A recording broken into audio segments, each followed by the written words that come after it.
Yes, and I'm here with a very special friend, Dr. Anna Cabeca. Dr. Cabeca is an expert. She's a board-certified obstetrician gynecologist, and she is the best-selling author of Hormone Fix and now Keto Green 16. She's also developed Julva, a topical DHEA cream. And I just wanted to say thank you for joining us and taking the time. It's my pleasure. Glad to be here. Glad to share any information I can to help your audience. Well, we know you're a sexual health expert, so I'm going to go right to what I enjoy hearing at lectures at the doctor conferences that I go to.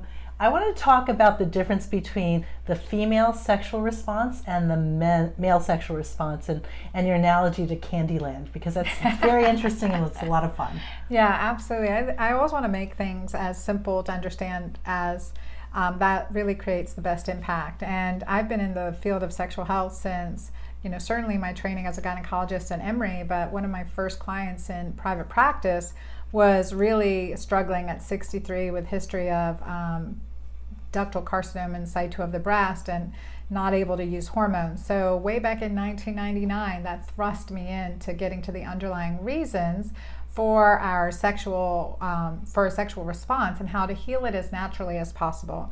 And so with the male and female sexual response, we know that men and women are different, right? Sure, I mean, there's no doubt about that. Men do things different than women. They have 10 times as much testosterone as women. We know that they produce more estrogen in the brain than women. We rely on our ovaries. And so there are different, significant differences. The sexual response is no different. So I like to make the example, like a couple different examples. For example, if you ever driven the Autobahn in Europe or driven a highway like I-95, right? Fast and furious, point A to point B until you have to exit. Very goal-oriented, very linear male sexual response. You can see that, right? Very linear. The female sexual response, however, would be like the romantic Strassen. You go the scenic route. You go along the road. You see a goat. Oh, look at that goat. How cute. Where was I? Okay, let me go back to my drive, right? Where's my destination going? Sometimes you forget altogether.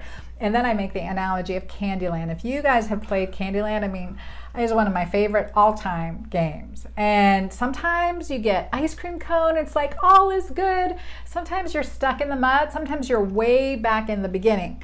Well, that is the female sexual response cycle. And what's really important to know, because we were told, I was taught differently in med school. We were taught the Masters and Johnson's model, but that's not correct. Dr. Bassan really looked at the female response, and women in general have a secondary response. And this is why I dug into the research, because early in my clinical practice, I would ask clients, how is your sex drive? How is your libido? How often are you having sex? Are there any issues? And clients would tell me, they would say, look, I never want to have sex, but when I get started, I'm good to go. And I would hear that over and over go. Once we get started, I'm good to go. Then I'm turned on. And over, right? Well, that's not what we were initially taught. We think like men, okay, we're just going to be turned on because I'm thinking I need to be turned on. That's not the case for women. Sensual touch, intimacy, foreplay is essential to bring on the hormones of desire. So an increase in oxytocin, an increase in testosterone, an increase in dopamine are really key to feel that turn on for women. And so that's the whole concept. And it's not linear at all. It's very circuitous for the majority of us as women. So secondary response. Now, sometimes we have primary response, but mostly it's secondary response. So we have to be willing and receptive to initiate intimacy, to be open to it, and then the hormones will drive on the force of desire. So explain